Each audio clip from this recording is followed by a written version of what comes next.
انسانی تاریخ کے ورق یہ بتاتے ہیں کہ سب سے بڑے حکمرانوں کے مقبرے بھی محفوظ نہ رہ سکے۔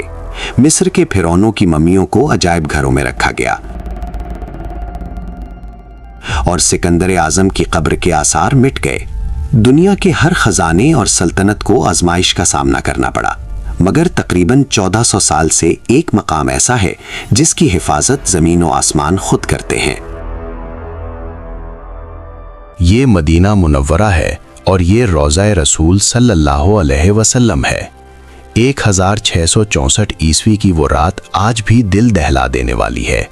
زمین کے نیچے ایک ناپاک منصوبہ بنایا جا رہا تھا۔ مقصد تھا حضرت محمد صلی اللہ علیہ وسلم تک پہنچنا۔ مدینہ خاموشی سے سو رہا تھا، لیکن دمشق کے سلطان کی نیند حرام ہو گئی۔ یہ سلطان نور الدین جنکی تھے، جن کی ہیبت سے صلیبی بھی لرز جاتے تھے۔ سلطان پسینے میں شرابور ہو کر اٹھے۔ خواب میں انہوں نے رسول صلی اللہ علیہ